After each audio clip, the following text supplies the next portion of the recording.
Hey besties, welcome back to my channel. How's our day going so far? Are we sad? Happy? Let me know in the comments. If you're new here, hi, my name is BLACSIREN. In this channel, I talk about crime cases and a lot of stuff.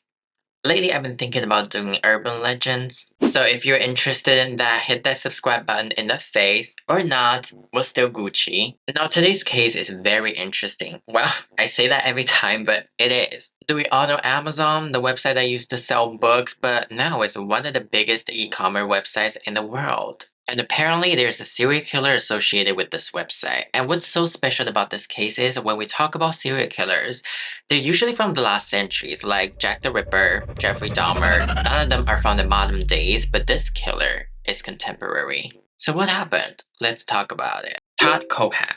He was born on March 7th, 1971 in Florida, which makes him a Pisces.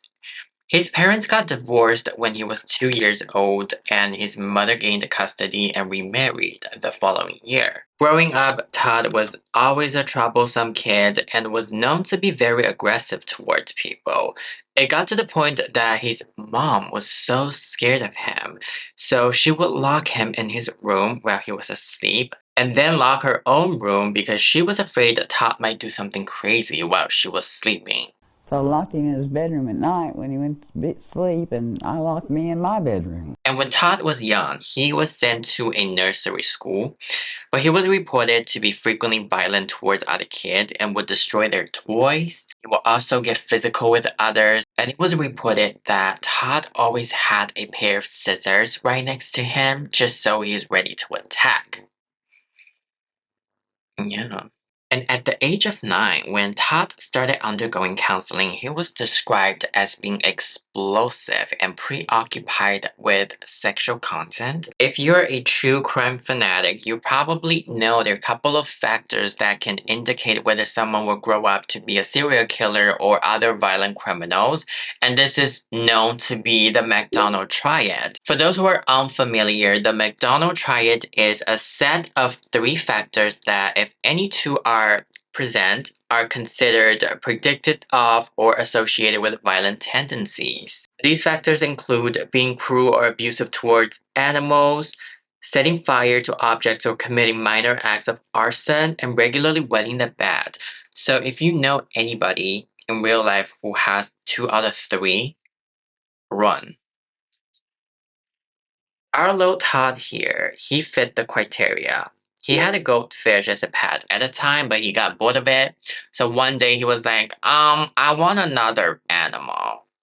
So he asked his mom if he could have another animal as a pet. She said no. She was like, you already have your goldfish. We don't need other animal running around the house. So Todd poured a bottle of bleach into the tank and killed the goldfish. So in his mind, he was thinking by getting rid of the fish, he could have other animals instead. And it was also reported that he shot a dog with BB gun, which that was just fucked up. That's how his mind was working. He was constantly thinking about being violent and hurting others. And mind you, he was only 9, 10 years old at the time. Everything happened when he was young. Yeah. Because Todd and his stepfather didn't see each other eye to eye, so he wanted to live with his biological father, whom he had not seen in 8 years. So in 1983, after his mother and stepfather separated, Todd was sent to live with his biological father in Arizona. Todd's father was frequently absent and would often bring other girlfriends to the house. He never paid attention to Todd, which that was something Todd had always wanted it because Todd always felt like he was being neglected by his parents. And according to Todd's father, Todd was always an aggressive kid. He said that the only emotion his son was capable of was anger. And due to his inability to get along with other children, Todd spent 3.5 months in a psychiatric hospital. As a youth, Todd exhibited sociopathic traits such as a lack of emotions and a tendency towards anger. He also engaged in torturing animals. Perhaps most Disturbingly, he inherited his father's hobby of collecting weapons. His dad even taught him how to use guns and make bombs. Bitch, of all the things that you can teach to your kid, you taught him that? What the fuck is wrong with you? After living with his dad for a while, Todd realized that it was far away from his expectation. He had anticipated that he would spend quality time with his dad and pick up where they left off. However, his dad showed no interest in him. He just didn't care about Todd. Todd begged his mother to take him back, but she refused. She realized that her life was so much peaceful without him. She was like, you know what? Just go live with your dad, because I'm chilling here. On November 25th, 1986, 15-year-old Todd kidnapped a 14-year-old girl simply because he liked her. Bitch, he thought he was living the dinosaur age where if he liked somebody, he could just clap her and drag her into his cave. It doesn't work like that. He lured her out of her house by claiming her boyfriend wanted to speak with him, which that doesn't make any sense. He forced her into his home with the .22 caliber revolver. There he tied her up and taped her mouth shut and raped her. Afterward, he walked her home and threatened to kill her younger siblings if she told anyone about what happened. And gladly, this girl didn't listen to him. She told her grandmother, which that's a correct thing to do.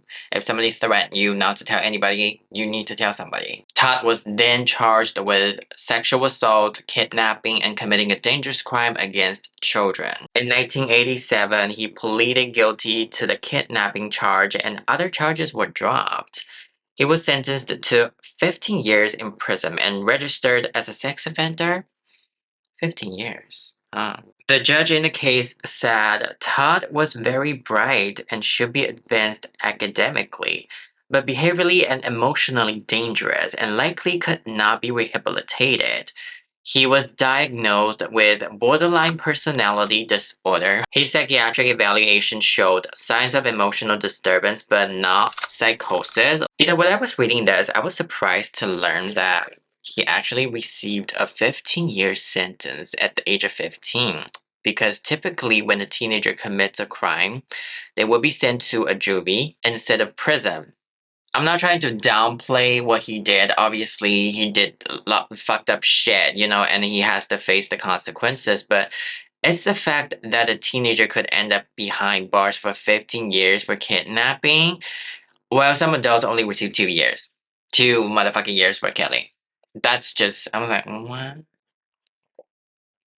I forgot to mention the only reason Todd was able to execute everything was because his dad was out of town vacationing. Yeah.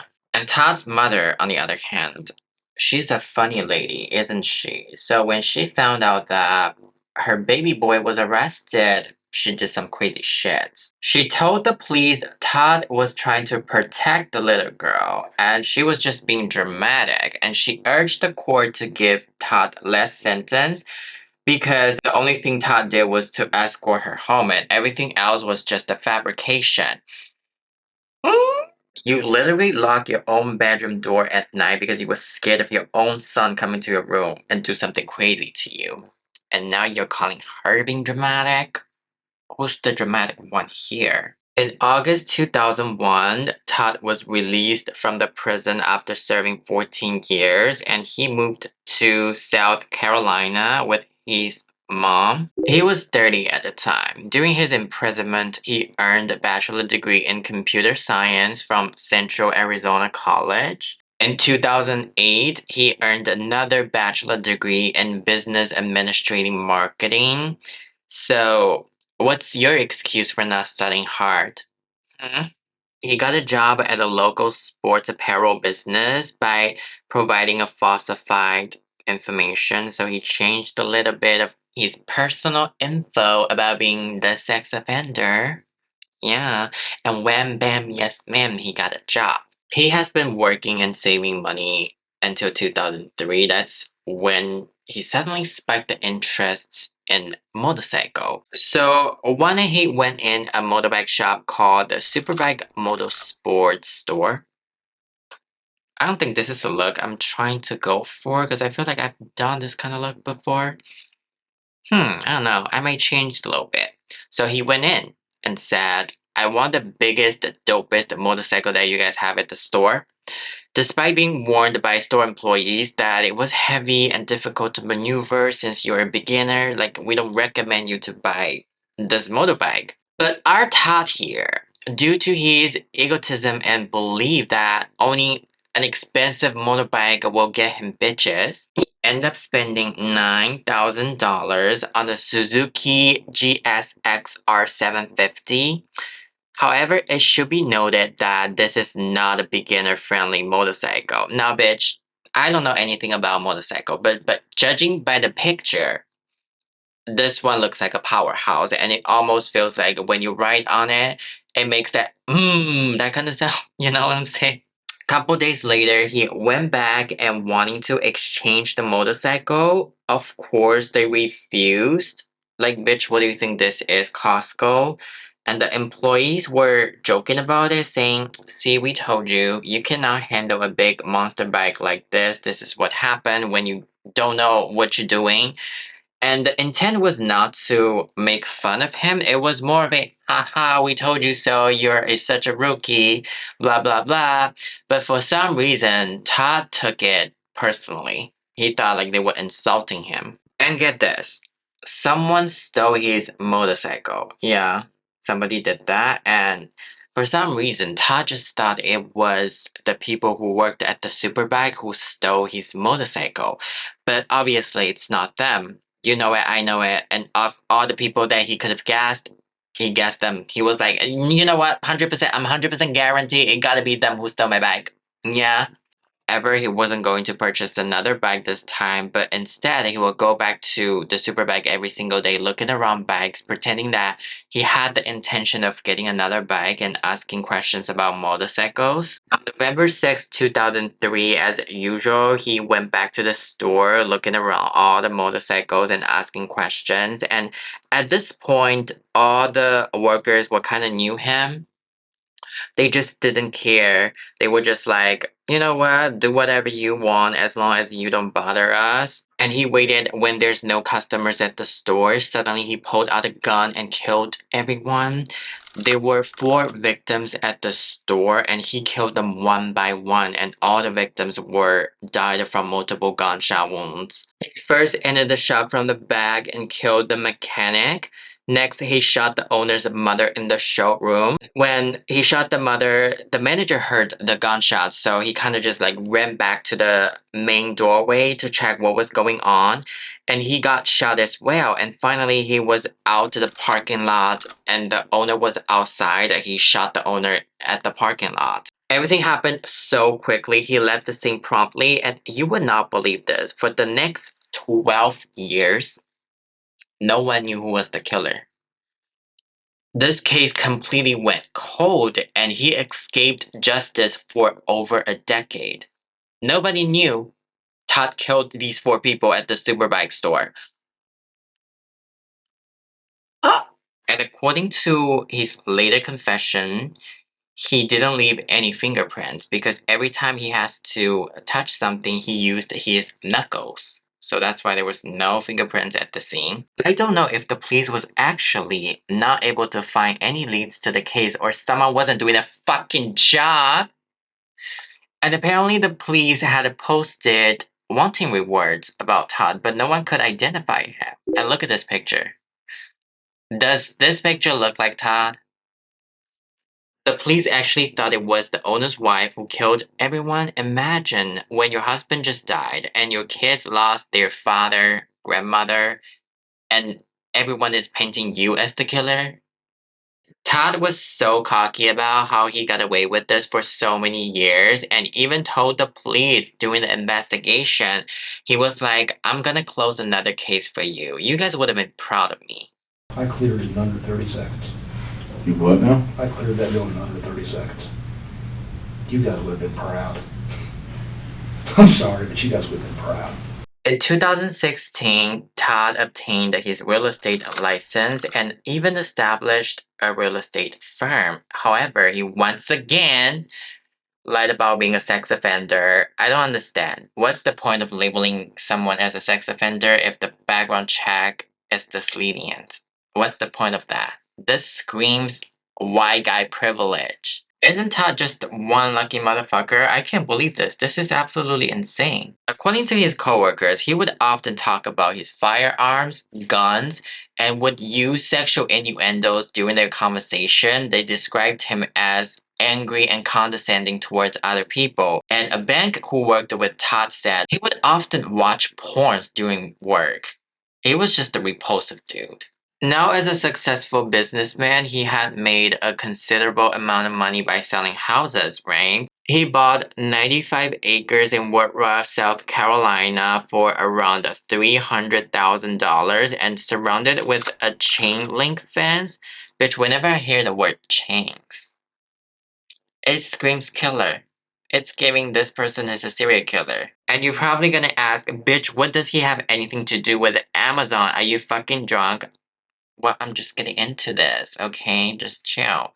But before we do that, I'm going to put on my lashes. I'll be right back. I guess getting away from being a mass murderer fed into his ego.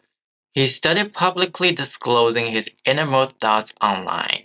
He created an Amazon wish list of products to review with the account name Me. You see how egotistical and narcissistic he is? And also, this is why I don't show you the part whenever I'm doing my eyeliners and eyelashes, because I look funny. And these are the products that he chose and the reviews that he wrote for them. I'm gonna read it for you. SOG Pentagon Fixed Blades. Haven't stabbed anyone yet. But I'm keeping the dream alive, and whenever I do, it will be a quality tool like this. And the next one is the Master Padlock. Solid locks. Have 5 on a shipping container. Won't stop them, but sure will slow them down till they are too old to care. And this is the shackle padlock that he reviewed on. Works great, and if someone talks back, go old school on them by putting this in a sock and beating them. So if you don't know, this is a trick that people use in prison because there's no knife or sharp objects in prison, so they have to create their own weapons. And some people, they will put heavy stuff or stones or coins in a sock, then they can just use that to hit others. And bitch, honestly, I am just so shook that nobody has ever said anything, because God fucking forbid if I ever see this shit on the internet, I will fucking report this. And I encourage you, if you ever see something like this on the internet, please report this. It's just so fucked up. Like, what the fuck? What kind of people do that? In late August, Kayla, a 30-year-old woman, and her 32-year-old boyfriend, Charles, were hired to clean his compound by Todd. On the 31st, they were reported missing. So basically, Kayla had actually known him beforehand, and she cleaned houses for Todd, which this is how he gained Kayla's trust. Initially, he hired Kayla to tidy up the house, and later he also offered Kayla's boyfriend a side hustle. He was like, hey, if your boyfriend is looking for a job, you guys can work together. Then Kayla was so thrilled. She was like, oh my god, what a nice person. He brought them to the location and said, hey, I'm gonna go grab something from the shipping container. I'll be right back. You guys can just look around and start working. So he walked away. When he returned back, he pulled out a gun and shot Charlie 3 times in the chest in front of Kayla. So Kayla was screaming, crying, and begging him, like, please don't kill me, please don't kill me. He then chained her up and kept her in the shipping container for 2 months, more than 60 days. Like, bitch, what the fuck?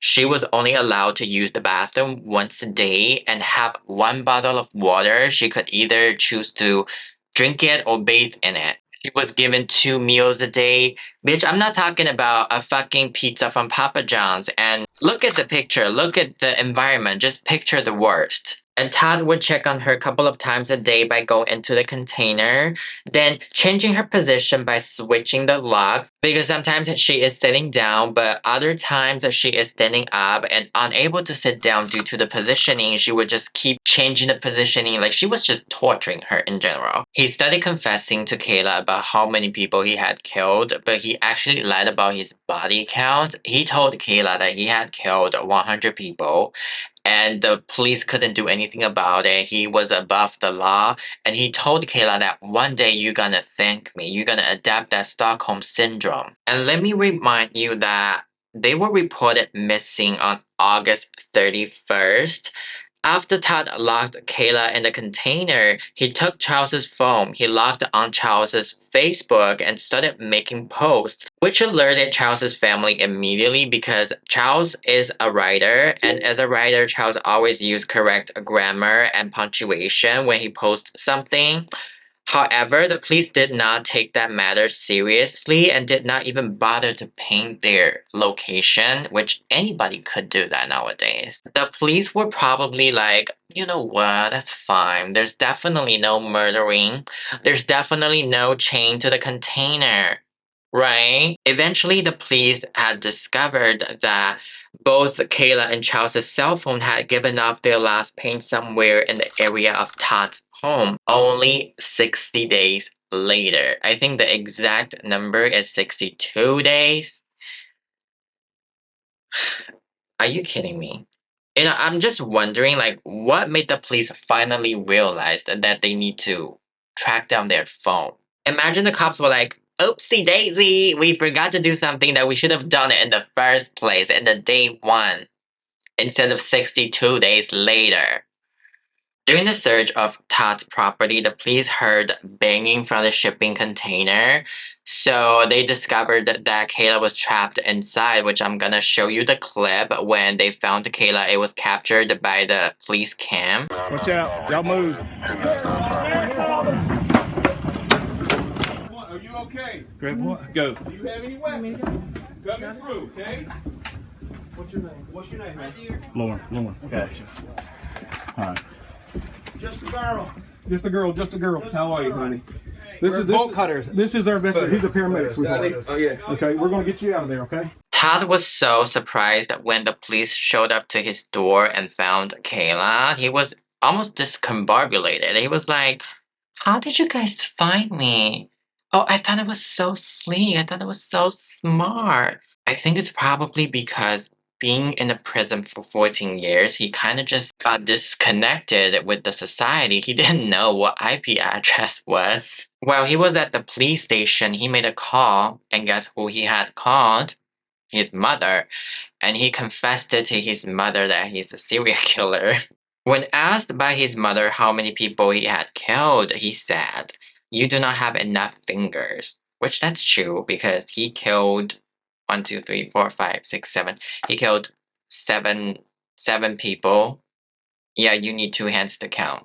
Todd was then charged with 7 counts of murder, 2 counts of kidnapping, and 1 count of sexual assault. He pleaded guilty on May 26, 2017 to several consecutive life sentences without the possibility of parole. So basically, this bitch is rotting in prison. Obviously, I want him dead, but death just seems like a relief to him in this case.